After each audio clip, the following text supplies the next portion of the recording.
Molweni bathandi nani balandeli be-xhosa predictors. Namhlanje sizo predictor ke kodwa ke sizoqala yase Finland. I-KTP kodwa over 1.5 bonke ke aba kodwa ke zawuthi ke kubethe oqala over 1.5 i-Finland. Then siye elenduzeni eCroatia i-HNK Gorica nayo kula match over 1.5.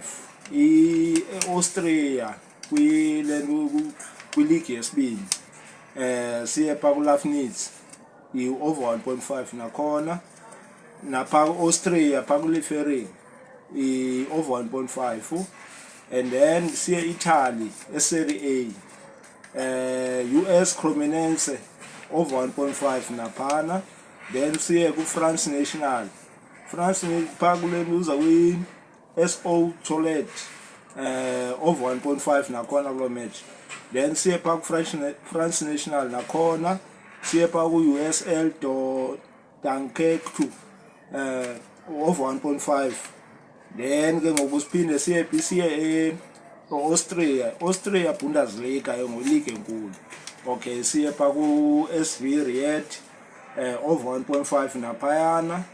Then siye pha kwi-Netherlands ke ngoku kwi-league enkulu i-Excelsior Rotterdam over 1.5 nakhona. Siye pha eGermany eBundesliga siye pha ku-Schalke i-Schalke 04 over 1.5.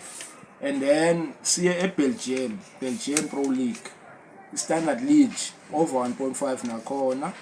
Pha Italy siphinde sibuyele Italy kwaSerie A siye pha kune-match yeSpezia la match over 1.5. And then siye pha siphinde leFrance ku-Ligue 1 ku-Toulouse la match eToulouse over 1.5. Then siye pha eSpain eLa Liga i-Rayo Vallecano over 1.5 nakhona. Siye pha ku-England Championship i-Middlesbrough over 1.5. siye ePortugal i-Family Caio naphayana ke over 1.5. i-odds zakhona ke zikhosta 76.14 cent. Usenosteka nge-5 rand, usenosteka nge-20 rand, 10 rand, is up to you. Thank you.